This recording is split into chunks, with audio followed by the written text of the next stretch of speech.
तो hello everyone, कैसे हो सभी लोग। आप सभी लोग का स्वागत है हमारे प्यारे से प्लेटफॉर्म एलियो अपडेट पे। तो जो आज की वीडियो है वो रहने वाली है एमबीए वाले बच्चों के लिए, जो बच्चे तैयारी करना चाहते हैं लखनऊ यूनिवर्सिटी एंट्रेंस एग्जाम 2026 के लिए, और उनका सपना है कि उनको लखनऊ यूनिवर्सिटी से एमबीए करनी है। आज की वीडियो में मैं सारी चीजें डिस्कस करूंगा कि लखनऊ यूनिवर्सिटी का प्लेसमेंट कैसा है, किस कोर्सेज में कितनी सीटें हैं, क्या आपको लखनऊ यूनिवर्सिटी से एमबीए करना चाहिए, ठीक है, एग्जाम पैटर्न क्या है, यूनिवर्सिटी की रैंकिंग क्या है, कैसा प्लेसमेंट रिकॉर्ड है यहाँ का, वो सारी चीजें आज की वीडियो में हम लोग डिस्कस करेंगे। कैसे पढ़ना है, क्या सिलेबस है, कितना पढ़ना है और कहाँ से पढ़ना है। तो इस वीडियो को एंड तक जरूर देखिएगा। जो लोग लखनऊ यूनिवर्सिटी एंट्रेंस एग्जाम 2026 के लिए प्रिपेयर करने वाले हैं, इस वीडियो में मैं आज सारी चीजें डिस्कस करूंगा। और मैं आप लोग के लिए स्ट्रेटेजी डिस्कस करूंगा किसकी, एमबीए एग्जाम को क्रैक करने के लिए लखनऊ यूनिवर्सिटी में। ठीक है, पिछले 2 साल का एक्सपीरियंस है मेरे पास, यानी कि जो बच्चे मैंने पढ़ाए हैं पिछले 2 साल से लखनऊ यूनिवर्सिटी एंट्रेंस एग्जाम के लिए, वैसे मेरे को एक्सपीरियंस पढ़ाने का पिछले कई सालों से है, यानी कि 3-4 साल से है। लेकिन मैं स्पेसिफिकली एमबीए के लिए पिछले 2 साल से पढ़ा रहा हूँ लखनऊ यूनिवर्सिटी के लिए, और 2 साल का जो एक्सपीरियंस है मेरा, उस आधार पर जिन बच्चों से मेरी बात हुई है जो कि यूनिवर्सिटी के कैंपस में पढ़ रहे हैं, उन्होंने जो पेपर में क्वेश्चन बताए हैं कि किस किस चैप्टर से कहाँ से कितने क्वेश्चन आए थे, वो सारी चीजें मैं आज की वीडियो में डिस्कस करूंगा। और इस वीडियो को एंड तक जरूर देखिएगा, ये वीडियो आप लोग के लिए बहुत ज्यादा हेल्पफुल होने वाली है। अगर आप लोग का भी सपना है कि इस देश के प्यारे से विश्वविद्यालय लखनऊ विश्वविद्यालय के मेन कैंपस में आप लोग को पढ़ाई करनी है, इतने सुंदर से विश्वविद्यालय में पढ़ना है बेटा, तो आप लोग को मेहनत तो करनी पड़ेगी, और अभी से करनी पड़ेगी। क्यों, अभी बताऊंगा आगे चल के वीडियो में। ठीक है, तो सबसे पहले बात करते हैं कि जिस यूनिवर्सिटी में हम पढ़ने जा रहे हैं उस यूनिवर्सिटी का बारे में हम लोग को, इतिहास के बारे में कुछ चीजें हम लोग को पता होनी चाहिए कि यूनिवर्सिटी के अंदर प्रोग्राम्स कितने हैं, ठीक है, कितनी फैकल्टीज हैं, ठीक है, और कितने एकड़ का कैंपस है। ये सारी चीजें मैंने जो ली हैं ऑथेंटिक चीजें हैं, क्योंकि मैंने ये जो डेटा लिया है यूनिवर्सिटी की साइट से लिया है, आप लोग देख सकते हो। तो यूनिवर्सिटी स्थापित होती है, यानी कि स्टेब्लिशमेंट होता है यूनिवर्सिटी का 1920 में। 219.01 एकड़ का कैंपस है, 13 फैकल्टीज हैं, 51 डिपार्टमेंट्स हैं, 15 यूजी प्रोग्राम्स हैं और 67 पीजी प्रोग्राम्स हैं। 16,365 स्टूडेंट पढ़ रहे हैं, 478 आप लोग का टीचिंग फैकल्टीज है, 1927 नॉन टीचिंग स्टाफ है, 556 एफिलेटेड कॉलेजेस हैं, यूनिवर्सिटीज है। और यूनिवर्सिटी के रैंकिंग के बारे में बात करें तो 2024 तक का डेटा मेरे को यूनिवर्सिटी के साइट पे मिला है, उसके आधार पे मैं रैंकिंग बता रहा हूँ। तो यूनिवर्सिटी की जो रैंकिंग है, किसके हिसाब से, साई मैगो इंस्टीट्यूशन रैंकिंग के हिसाब से, तो जो यूनिवर्सिटी की रैंकिंग है वो कितनी है, 91 है। कब, 2024 में। तो अब ये रैंकिंग तो और ज्यादा सुधर गई होगी, बहुत अच्छी रैंकिंग यूनिवर्सिटी की अब हो गई होगी। ठीक है, Indian institute of ranking framework के हिसाब से देखें तो लखनऊ यूनिवर्सिटी की जो रैंकिंग है, आउट ऑफ कितने विश्वविद्यालय, यहाँ पे विश्वविद्यालय तो नहीं दी गई, लेकिन 32 रैंकिंग है ऑल ओवर इंडिया में Indian institute of ranking framework के हिसाब से। ठीक है, यूनिवर्ल्ड रैंकिंग के हिसाब से देखें तो यूनिवर्सिटी की रैंकिंग कितनी है आप लोग की, 33 है।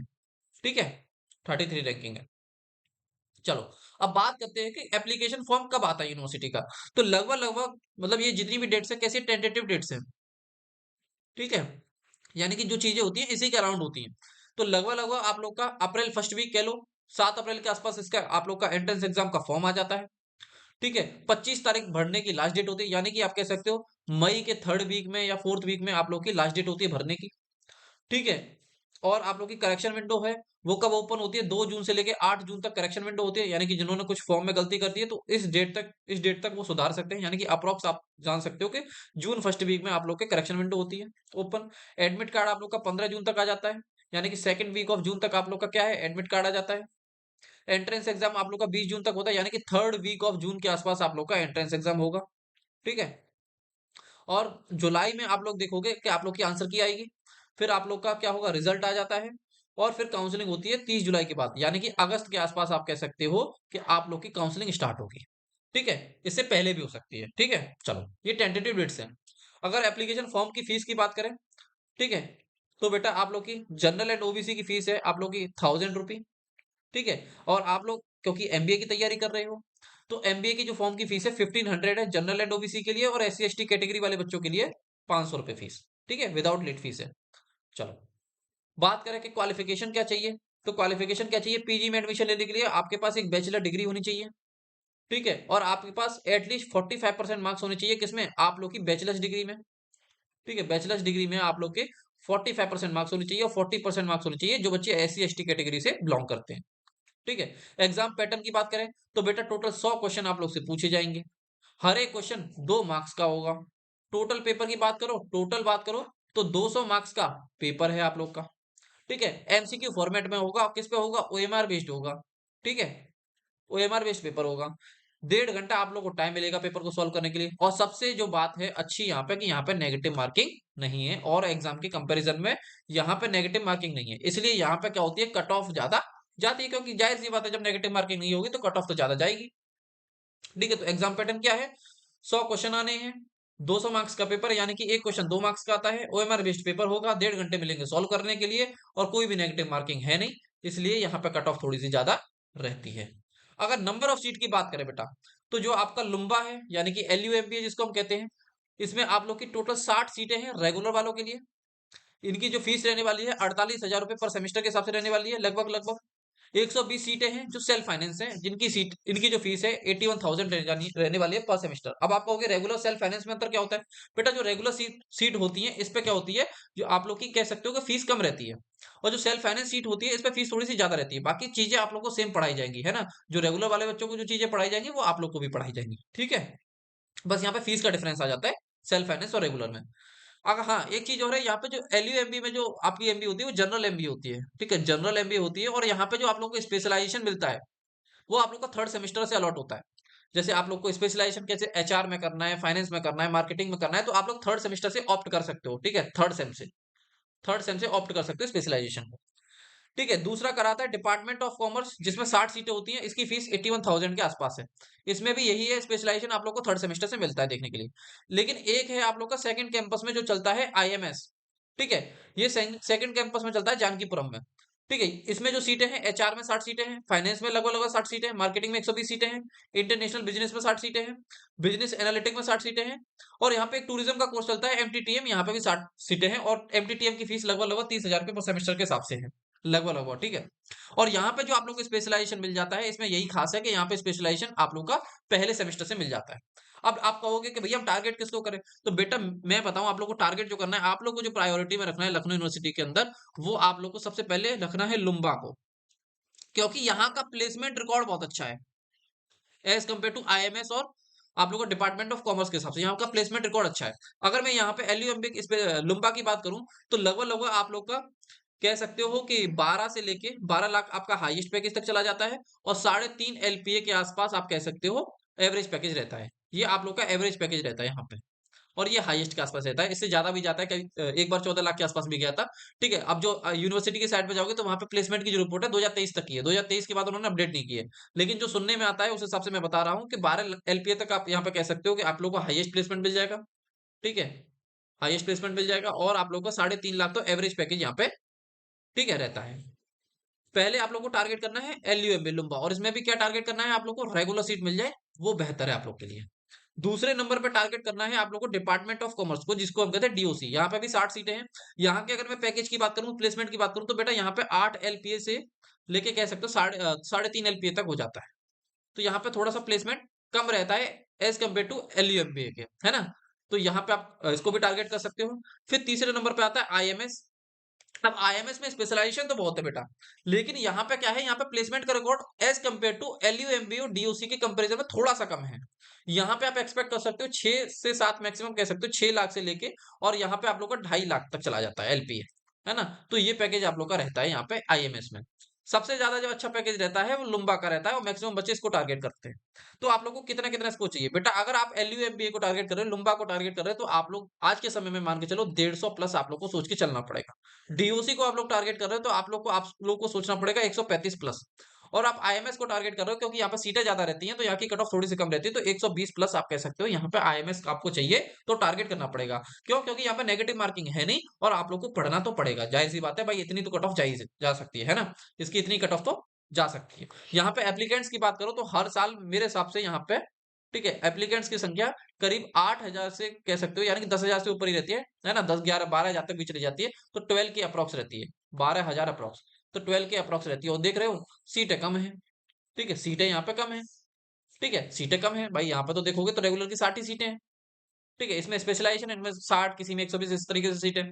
ठीक है, यहाँ पे 120 सेल्फ फाइनेंस की सीट है, तो सेल्फ फाइनेंस से अच्छा आप लोग रेगुलर सीट टारगेट करो और लुम्बा में टारगेट करो, और अभी से आप पढ़ना स्टार्ट करोगे तो आप लोग ये कर सकते हो। ठीक है। अब अगर बात करें स्ट्रेटेजी एंड गाइडेंस के पढ़ना कैसे, तो बेटा आप लोग के जो एमबीए एंट्रेंस एग्जाम में बेसिकली जो मेरी बच्चों से बात हुई है, तो मैं 2 साल के एक्सपीरियंस से आप लोग को बता सकता हूँ, यानी कि 2024 का जो पेपर हुआ था और 2025 के पेपर के हिसाब से मैं आप लोग को चीजें बताऊंगा। ठीक है। तो जो मेनली आप लोग के सिलेबस में रहता है, एक तो आप लोग का मैथमेटिक्स रहता है, जनरल मैथमेटिक्स जिसको हम कहते हैं। दूसरा रहता है आप लोग का लॉजिकल रीजनिंग। ठीक है, लॉजिकल रीजनिंग रहता है। तीसरा आप लोग का रहता है, ठीक है, तीसरा आप लोग का रहता है डेटा इंटरप्रिटेशन, डाटा इंटरप्रिटेशन। चौथा आप लोग का रहता है इंग्लिश। ठीक है, पांचवा रहता है आप लोग का जीएस। अब जीएस में क्या रहता है वो भी मैं बात करूंगा। ठीक है, अब मैं बात करूं नंबर ऑफ क्वेश्चंस की कि पिछले साल कितने पूछे गए थे। ठीक है, सबसे पहले बात करते हैं मैथमेटिक्स से। ठीक है, मैथमेटिक्स की बात करते हैं, एक एक सब्जेक्ट की बात करते हैं, डिटेल में बात करते हैं। तो मैथमेटिक्स में बेसिकली आप लोग को जो चैप्टर पढ़ने होते हैं वो कौन कौन से पढ़ने होते हैं, वो आप लोग को पढ़ने होते हैं परसेंटेज। ठीक है, दूसरा profit and loss, profit and loss. तीसरा आप लोग को पढ़ना पड़ता है डिस्काउंट। ठीक है, फिर आप लोग को पढ़ना पड़ता है एसआई एंड सीआई। ठीक है, फिर आप लोग को पढ़ना पड़ता है टाइम एंड वर्क। ठीक है, इसी में आप लोग को पाइप एंड सिस्टम। ठीक है, क्योंकि टाइम एंड वर्क पे डिपेंड है वो। Ratio and proportion. ठीक है, उसके अलावा आप लोग को पढ़ना पड़ता है टाइम स्पीड डिस्टेंस, टीएचडी से लिखता हूं मैं इसको, टाइम स्पीड डिस्टेंस, और इसके अंदर ट्रेन वाली प्रॉब्लम है ना, प्रॉब्लम ऑफ ट्रेन्स, ये आप लोग पढ़ लेना। फिर बेसिक सिंप्लीफिकेशन के सवाल आ जाते हैं आप लोग के। ठीक है, एवरेजेस से सवाल आ जाते हैं, और मेंसुरेशन से आ जाते हैं, मेंसुरेशन 2D एंड 3D। ठीक है, ज्योमेट्री वगैरह से उतने सवाल आते नहीं हैं आप लोग के, हालांकि ज्योमेट्री सिलेबस का हिस्सा है, लेकिन उतने कभी मैंने देखे नहीं है जो आए हैं। तो बेटा जो 2000 बच्चों से मेरी बात हुई, तो जो 2024 के बच्चे कह रहे थे और 2025 के बच्चे कह रहे थे, मेरे दोनों से बात हुई। तो लगभग लगभग जो 2024 के पेपर की बात करोगे बेटा, तो आप लोग के लगभग लगभग 20 क्वेश्चन आए थे मैथमेटिक्स से, लगभग लगभग, है ना। अब क्योंकि आप लोग जानते हो एलयू अपना पेपर देता नहीं है, तो प्रीवियस ईयर पेपर एलयू का किसी के पास होता नहीं है, हम लोग एनालाइज कर पाए। लेकिन जो बच्चों से बात हुई है, जो बच्चों का फीडबैक है, उस आधार पर मैं बता रहा हूं आप लोग को कि 2024 में क्या हुआ था, 20 क्वेश्चन के आसपास अप्रोक्स मैथमेटिक्स के आए थे आउट ऑफ 100। और 2025 के जो बच्चे थे वो कह रहे थे कि सर आप लोग के 10 से 12 क्वेश्चन आए थे मैथमेटिक्स से। ठीक है, 10 से 12 क्वेश्चन आए थे मैथमेटिक्स से।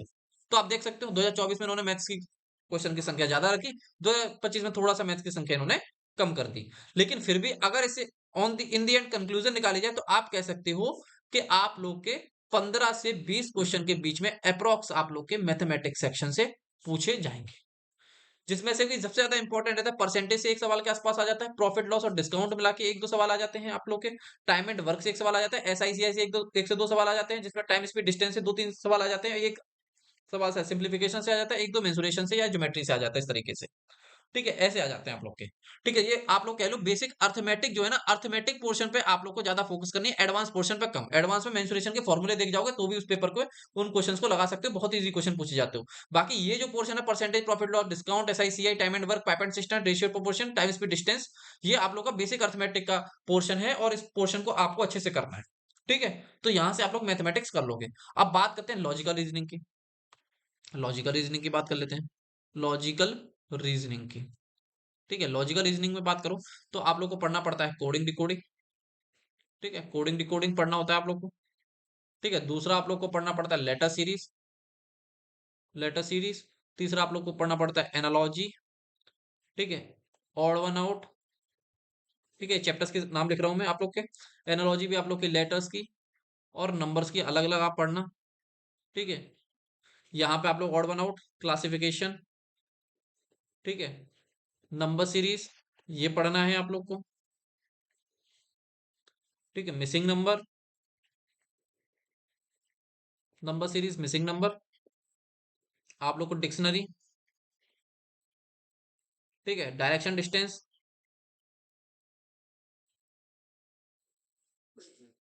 Sitting arrangement.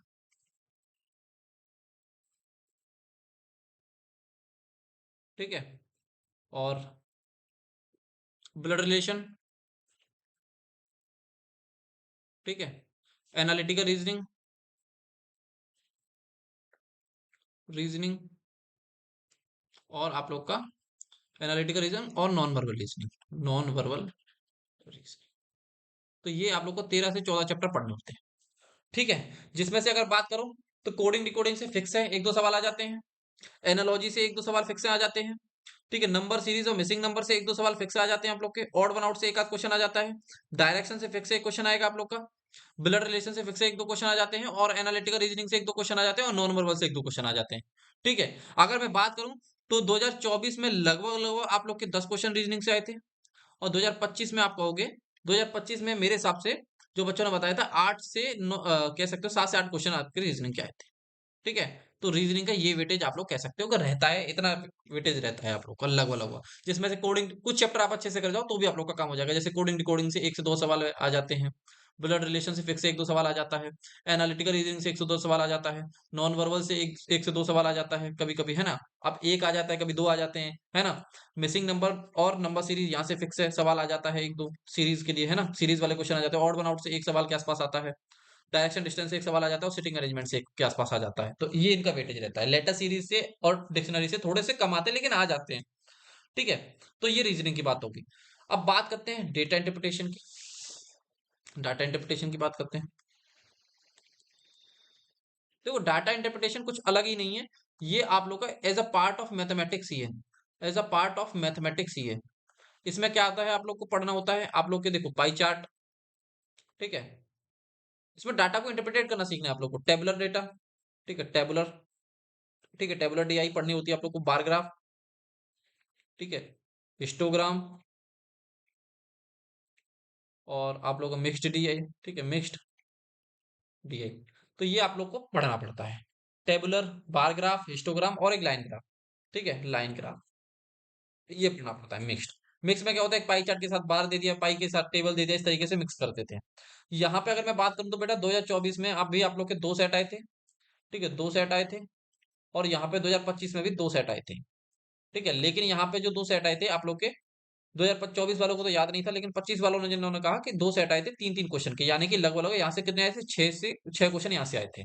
लेकिन कभी कभी क्या होता है, 5 क्वेश्चन के भी सेट इसमें बन जाते हैं। तो आप कह सकते हो इन कंक्लूजन कि 6 से 10 क्वेश्चन आप लोग के किसके आएंगे, डाटा इंटरप्रिटेशन के आएंगे, ठीक है। ये बात होगी डीआई की।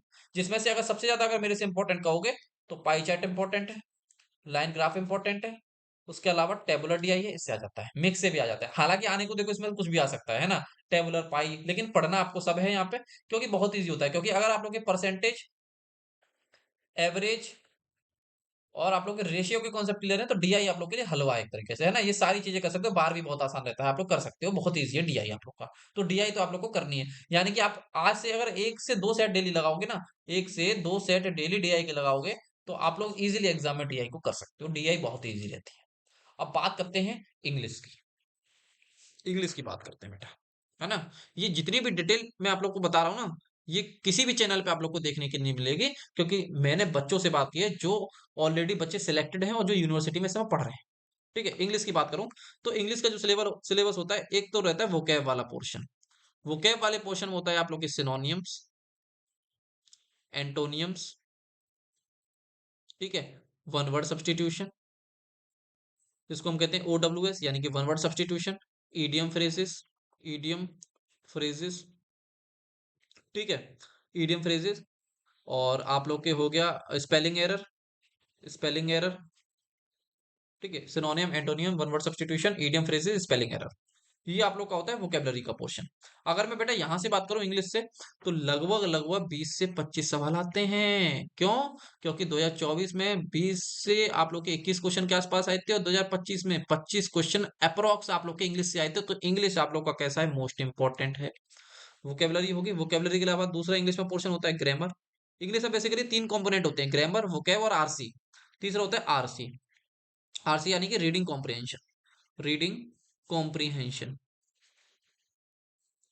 ठीक है, रीडिंग कॉम्प्रिहेंशन। तो बेटा जो बच्चों से मेरी बात हुई उस हिसाब से अगर मैं फीडबैक के हिसाब से बताऊं बेटा, तो 2 से 3 सिनोनियम, 2 से 3 एंटोनियम, ठीक है, कभी कभी ज्यादा भी आ जाते हैं, ठीक है। तो अ, आप कह सकते हो दो के आसपास वन वर्ड सब्स्टिट्यूशन आए थे, ठीक है। 3 से 4 आप लोग की इडियम फ्रेजेस भी आए थे, ठीक है। बाकी वेटेज ऊपर नीचे होता रहता है, कभी सिनोनियम ज्यादा आ जाते हैं, तो कभी एंटोनियम ज्यादा आ जाते हैं, कभी इडियम फ्रेजेस ज्यादा आ जाते हैं, और एक से दो स्पेलिंग के क्वेश्चन आ जाते हैं कभी कभार। ग्रामर की बात करूं तो इसमें पार्ट्स ऑफ स्पीच से क्वेश्चन आते हैं। पार्ट्स ऑफ स्पीच यहाँ पे आप लोग के एरर फाइंड करने होते हैं, एरर, और आप लोग के सेंटेंस इंप्रूवमेंट, सेंटेंस इंप्रूवमेंट, ठीक है। एरर और सेंटेंस इंप्रूवमेंट। एरर में जैसे आप लोग के चैप्टर पूछ लिया, एडजेक्टिव चैप्टर से पूछ लिया, नाउन है, प्रोनाउन है, एडजेक्टिव है, कंजंक्शन है, ठीक है, सब्जेक्ट वर्ब एग्रीमेंट है, ये सारे चैप्टर आप लोग को पढ़ने पड़ेंगे, ठीक है। एरर से बात करो तो आप लोग के 4 सवाल के आसपास आ जाते हैं, 3 से 4 सवाल एरर के आ जाते हैं, और 3 से कह सकते हो आप लोग के 3 क्वेश्चन के आसपास सेंटेंस इंप्रूवमेंट आ जाता है। आरसी में क्या होता है, पैसेज मिले थे पिछली बार 2025 के पेपर में, 2 पैसेज आए थे, ठीक है, तो 1 से 2 पैसेज आ जाते हैं, ठीक है, 1 से 2 पैसेजेस आ जाते हैं, जिसमें एक पैसेज में लगभग 5 क्वेश्चन होते हैं, तो आप कह सकते हो कि यहाँ पे करीब करीब 10 क्वेश्चन के अप्रॉक्स यहाँ से आप लोग के बन सकते हैं, ठीक है। कभी 5 आ जाते हैं, माने एक पैसेज आए तो 5 क्वेश्चन, 2 आए तो 10 क्वेश्चन के आसपास, तो 1 से 2 पैसेज आ जाते हैं, इस हिसाब से देख लेना आप लोग, ठीक है। पीक्यूआरएस आ जाते हैं, ठीक है, 2 से 3 पीक्यूआरएस आ जाते हैं यहाँ से। तो आपको रीडिंग कॉम्प्रिहेंशन वाला पोर्शन भी अच्छे से करना है, क्योंकि यहाँ पर अगर 2 पैसेज आ गए तो आप लोग को 10 क्वेश्चन यहाँ से निकलेगा, वो कैप से निकल गए, तो एरर से कम कर देंगे, सेंटेंस इंप्रूवमेंट से कम कर देंगे वो लोग। तो 20 से 25 सवाल आप लोग के रहते हैं इंग्लिश से, जो कि आप लोग के लिए बहुत ज्यादा जरूरी है। तो अभी आप लोग क्या करा करो, पहले वन वर्ड सब्स्टिट्यूशन को पढ़ना स्टार्ट करो, है ना, डेली कम से कम 10 वन वर्ड सब्स्टिट्यूशन पढ़ो। जब वन वर्ड सब्स्टिट्यूशन कंप्लीट हो जाए तो आप लोग 10 इडियम फ्रेजेस पढ़ो डेली। जब अभी एंट्रेंस एग्जाम में टाइम है, क्योंकि आप लोग का एंट्रेंस एग्जाम करीब करीब मान लो तो जुलाई के आसपास होगा, जून एंड में होगा। फिर सिनोनियम पढ़ो और एंटोनियम पढ़ो, इस तरीके से आप लोग पढ़ना। और 1 से 2 आप लोग कह सकते हो पैसेज डेली रीडिंग करो, है ना, रीडिंग आप लोग की डेली इंपॉर्टेंट है। रीडिंग आप लोग को ग्रामर में भी बहुत ज्यादा हेल्प देगी, ठीक है, क्योंकि जब तक आप लोग को सेंटेंस को तोड़ना नहीं आएगा तो आप लोग समझ ही नहीं पाओगे इस सेंटेंस में हम लोग को कौन सा रूल लगाना है। तो यहाँ पे इंग्लिश के 120 रूल होते हैं, उनको अच्छे से कर लेना, ठीक है, उसी के आसपास क्वेश्चन बन जाते हैं। कभी प्रीपोजिशन से आ जाता है, फिक्स प्रीपोजिशन से क्वेश्चन आ जाते हैं ना, तो ये सारी चीजें आ जाती है। इंग्लिश की बात कर लिया, अब बात कर लेते हैं हम लोग किसकी, आखिरी जीएस। अब जीएस में यार मतलब जी कुछ भी पूछ सकते हैं यार, है ना, जीएस में वो कुछ भी पूछ सकते हैं, जीएस में कुछ भी पूछ सकते हैं। लेकिन जो 2025 वाले स्टूडेंट से मेरी बात हुई उसके आधार पे मैं आप लोग को बता रहा हूँ। आप जीएस में देखो बेसिक पॉलिटी भी कह देते हैं, कभी कभी हिस्ट्री के भी 2 4 सवाल डाल देते हैं ना, तो उतना तो पढ़ना मेरे को सही नहीं लगता है जीएस में। लेकिन पिछली बार 2025 में मेरे से बात हुई थी बच्चों से, तो 20 क्वेश्चन के आसपास आए हैं भाई जीएस से। अब इन्होंने 20 क्वेश्चन कहाँ से दिए वो मैं बता दे रहा हूँ, 2025 के हिसाब से बता रहा हूँ, 24 के हिसाब से मुझे भी नहीं पता, है ना। 24 वाले बच्चों तो बता नहीं पाए जीएस में कहां से आता है, लेकिन जीएस में कुछ भी पूछ सकता है, जैसे करंट अफेयर हो गया, एक दो हिस्ट्री हो गया, बेसिक बेसिक क्वेश्चन पूछता है इनसे, है ना, ज्यादा टफ नहीं पूछता। लेकिन 2025 और 2024 के बच्चों से जब मेरी बात हुई तो मेरे को जहां से लगा उन्होंने जो बताया, तो आप लोग के इंडियन इकोनॉमिक्स, इंडियन इकोनॉमिक्स ये बहुत ज्यादा मजबूत होना चाहिए। अब कैसे, इसमें इसमें आप लोग को आरबीआई के बारे में अच्छा पढ़ना है, इंडियन बैंकिंग सिस्टम के बारे में अच्छे से पढ़ना है, इंडियन बैंकिंग सिस्टम के बारे में अच्छे से पढ़ना है, ठीक है। मॉनेटरी पॉलिसी के बारे में आप लोग को पढ़ना है, मॉनेटरी पॉलिसी, ठीक है, इसके बारे में पढ़ना है। जैसे कि कभी-कभी क्वेश्चन बन जाता है कि ये बताओ कि बैंकों का बैंक कौन है? इसको रेगुलेट कौन करता है? इस तरीके के क्वेश्चन आए थे, है ना? इंडियन बैंकिंग सिस्टम से कई कई क्वेश्चन आए थे, जैसे फुल फॉर्म पूछ ली, सीआरआर की फुल फॉर्म क्या है? एसएलआर की फुल फॉर्म क्या है? ठीक है? ये सब पूछ लेता है। मॉनेटरी पॉलिसी से क्वेश्चन आ जाते हैं, जैसे रेपो रेट कौन डिफाइन करता है ना? रेपो रेट क्या है? इस तरीके से क्वेश्चन आ जाते हैं इसमें। बेसिक इसमें फुल फॉर्म जरूर याद रखना सबकी, फुल फॉर्म याद रखना, 5 ईयर प्लान रखना याद, है ना? 5 ईयर प्लान आप लोग को पढ़ने हैं, पंचवर्षीय योजना, ठीक है, कौन सी पंचवर्षीय योजना में क्या कहते हैं वो पढ़ने हैं आप लोग को। करंट अफेयर पढ़ने हैं, करंट अफेयर पढ़ने हैं, करंट अफेयर आप लोग को पढ़ने हैं, करंट अफेयर आप लोग को लास्ट के 6 महीने के पढ़ने हैं। इसके अलावा आप लोग जो करंट अफेयर जो पढ़ो ना, उसके अलावा आप बैंकिंग वाले जो करंट अफेयर है ना उन पे ज्यादा फोकस करना, बैंकिंग वाले, इंडियन इकोनॉमिक्स बैंकिंग वाले, जैसे रेपो रेट क्या चल रही है इस समय, इस तरीके से क्वेश्चन कई सारे बन जाते हैं, ठीक है। और 5 ईयर प्लान रखना, और यहाँ पे एक चीज याद रखना कि आरबीआई के गवर्नर कौन है, फाइनेंस मिनिस्टर कौन है ना, यानी कि इंपॉर्टेंट अपॉइंटमेंट जो है, इंपॉर्टेंट अपॉइंटमेंट्स जो कह सकते हो, इंपॉर्टेंट अपॉइंटमेंट्स आप लोग को याद होनी चाहिए, ठीक है, कि आरबीआई के गवर्नर कौन है, फाइनेंस मिनिस्टर कौन है, ठीक है, ये सारी चीजें आप लोग को पता होनी चाहिए। सीआरआर की फुल फॉर्म क्या है, एसएलआर की फुल फॉर्म क्या है, ऐसी फुल फॉर्म कई सारी आई हैं। या इंडिया में इंश्योरेंस रेगुलेटिंग बॉडी कौन सी है, ठीक है, इंश्योरेंस रेगुलेटिंग बॉडी कौन सी है, ठीक है, बैंकों को कौन रेगुलेट करती है, इस तरीके से इंडियन बैंकिंग सिस्टम पे, मॉनेटरी पॉलिसी पे, 5 ईयर प्लान पे, करंट अफेयर पे, इन पे, और साथ में जो बजट आया है अभी का, बजट, यहां से पढ़ के जाना, बजट से भी क्वेश्चन आप लोग के बन जाते हैं। तो जीएस में इस पे ज्यादा फोकस करोगे, बाकी हिस्ट्री पॉलिटी वगैरह पे उतना ना करो तो भी ज्यादा है, कि अब देखो आने को तो कुछ भी आ सकता है, क्योंकि जीएस अपने आप में समुद्र है। लेकिन इन चीजों पे ज्यादा फोकस रखना, जैसे यहाँ से क्वेश्चन हर बार आते ही हैं, इंडियन बैंकिंग सिस्टम से, मॉनेटरी पॉलिसी से, 5 ईयर प्लान से, करंट अफेयर जो कि बैंकिंग बेस्ड है, थोड़े उन पे ज्यादा फोकस रखना, और बजट पे, बजट से क्वेश्चन आता है आप लोग का। फुल फॉर्म आ जाती है, जैसे कि insurance regulatory development authority of India का क्या है, नाबार्ड की फुल फॉर्म क्या है ना, जैसे कि नाबार्ड की फुल फॉर्म क्या है, सेबी की फुल फॉर्म क्या है, ये सब आप लोग से पूछ लेता है ना, सेबी के चेयरमैन कौन है, नाबार्ड के चेयरमैन कौन है, ठीक है, माइक्रो फाइनेंस इंस्टीट्यूशन कौन सी होती है, सारी चीजें इंडियन इकोनॉमिक्स का आपको पढ़ना पड़ेगा। ठीक है, ये सारी चीजें आप लोग को इंडियन इकोनॉमिक्स के अंदर पढ़नी पड़ेगी। एम्प्लॉयमेंट के बारे में आप लोग को पढ़ना पड़ेगा, सीजनल एम्प्लॉयमेंट क्या है, अनसीजनल एम्प्लॉयमेंट क्या है, ठीक है, डिस्गाइज एम्प्लॉयमेंट क्या होता है, ये सारी चीजें आप लोग को इंडियन बैंकिंग सिस्टम पढ़ना पड़ेगा, मॉनेटरी पॉलिसी, 5 ईयर प्लान पढ़ने पड़ेंगे, ये सारी चीजें, बजट के बारे में पढ़ना पड़ेगा, इंपॉर्टेंट है। इस बार का जो बजट आया है 2026 का, उसको पढ़ के जाना, यहाँ से क्वेश्चन बनेंगे। ठीक है, बैंकिंग वाले करंट अफेयर समझ लेना, जैसे इस समय रेपो रेट वगैरह के चले, यहाँ से क्वेश्चन ज्यादातर देखने के लिए मिले, जो बच्चों ने डेटा का है उस हिसाब से मैं बता रहा हूँ। ठीक है, अब आपने कह दिया कि भैया इतना सब आपने बता दिया, ये तो बताइए पढ़ना कहाँ से है। तो पढ़ने के लिए बेटा इस समय एलयू अपडेट की ऐप पे बैच चल रहा है प्रॉपर किसका, एमबीए एंट्रेंस एग्जाम का। और हम 10 यूनिवर्सिटी के एंट्रेंस एग्जाम की तैयारी नहीं कराते हैं, हम स्पेसिफिक लखनऊ यूनिवर्सिटी के एंट्रेंस एग्जाम की तैयारी कराते हैं। और हमारे ऐप पे इस समय बैच चल रहा है, जिसमें आप लोग को live recorded plus recorded class मिलेंगे। जब तक आप लोग का एंट्रेंस एग्जाम नहीं हो जाता तब तक उसकी वैलिडिटी रहेगी और लाइव क्लासेस चलेंगी, क्लास नोट्स मिलेंगे आप लोग को। और इसमें एक चीज और ऐड कर सकते हो आप लोग, डिजिटल नोट्स भी आप लोग को मिलेंगे। क्या मिलेंगे, डिजिटल नोट्स। अब डिजिटल नोट्स क्या है, यानी कि जो चीजें मैं लिखता हूँ क्लास में वो चीजें आप लोग को मिलेंगी, पीवाईक्यू सॉल्यूशन मिलेंगे, टेस्ट सीरीज मिलेंगी, डाउट सेशन रहेगा। ठीक है, सारी चीजें रहेंगी। और आप लोग के पास जो है मेमोरी बेस्ड पेपर वगैरह, ये सारी चीजें बता दी जाएंगी। ठीक है, मेमोरी बेस्ड पेपर। ठीक है, ये सारी चीजें आप लोग को मिलेंगी। इस समय क्लासेस चल रही हैं। ठीक है, और कोर्स की फीस 899 है, बहुत अफोर्डेबल फीस है। इसमें आप लोग जानते हो कि हम लोग रिवीजन भी कराते हैं, एंड में जब हमारा सिलेबस कंप्लीट हो जाता है तो हम रिवीजन भी कराते हैं। और साथ के साथ हमारी जो टीम होती है आप लोग को काउंसलिंग में भी बहुत हेल्प करती है। और आप लोग का तो इंटरव्यू भी होगा, इंटरव्यू होगा ना, पेपर के बाद क्या होता है, लखनऊ यूनिवर्सिटी में इंटरव्यू होता है। इंटरव्यू में हमारी टीम हेल्प करेगी आप लोग को। ठीक है, आप लोग को लाइव प्लस रिकॉर्डेड क्लास दोनों मिलेंगी, क्लास नोट्स मिलेंगे, पीवाईक्यू मिलेंगे, टेस्ट सीरीज आप लोग को दी जाएंगी, डाउट आप लोग 24 घंटे साथ, मतलब 24x7, यानी कि एक व्हाट्सएप नंबर है 8400122296, इस पे अपने डाउट भेज सकते हो। अब देखो तुरंत तो डाउट किसी का सॉल्व नहीं होता, लेकिन हाँ सॉल्व हो जाएंगे आपके डाउट। बैच चल रहा है 899 पे, इस समय कुछ ऑफर भी शायद इस पे लगा हुआ है, आप अप्लाई करके ज्वाइन कर सकते हो। बहुत ही अच्छा बैच है, जो बच्चे इससे पढ़ रहे हैं उससे फीडबैक लेके देखिए। और इसमें कुछ डेमो क्लासेस फ्री हैं, आप डेमो क्लासेस देखिए, अगर आपको समझ में आए तो आप बैच ज्वाइन करिएगा। और जो बच्चे पढ़ रहे हैं, आपके फ्रेंड अगर कोई पढ़ रहा हो तो उससे पूछिए कि हमारे यहाँ कैसे पढ़ाया जा रहा है, मैथ कैसे पढ़ाई जा रही है, रीजनिंग कैसे पढ़ाई जा रही है, बेसिक टू एडवांस पढ़ाया जा रहा है कि नहीं पढ़ाया जा रहा है। आप उनसे अच्छा फीडबैक लीजिए, आप उसके बाद आराम से तसल्ली कर लीजिए, ज्वाइन कीजिए। लेकिन ये बैच आपका कैसा है, सिलेक्शन गारंटी बैच है। ठीक है, सिलेक्शन गारंटी बैच है। अब ये सिलेक्शन गारंटी बैच उनके लिए है जो मेहनत करना चाहते हैं। अब जो मेहनत नहीं करना चाहिए उनके लिए किसी चीज की सिलेक्शन की गारंटी नहीं होती है ना। अगर आप मेहनत करने के लिए तैयार है, हम मेहनत करवाने के लिए तैयार है, हम चीजों को गाइड करने के लिए तैयार है, लेकिन इन दी एंड पेपर आपको देना है। तो आप लोग को मेहनत आप ही लोग को करनी पड़ेगी। तो सिलेक्शन गारंटी उनकी है जो मेहनत करना चाहते हैं, और जो नहीं करना चाहते उनकी कोई गारंटी नहीं होती है। तो होपफुली आप ज्वाइन कर सकते हो, सारी चीजें आप लोग को समझ में आई होंगी। आज की वीडियो में इतना ही रखते हैं, नेक्स्ट वीडियो में मिलेंगे, फिर अन्य किसी कोर्स के बारे में डिस्कस करेंगे, इतने ही डिटेल में करेंगे।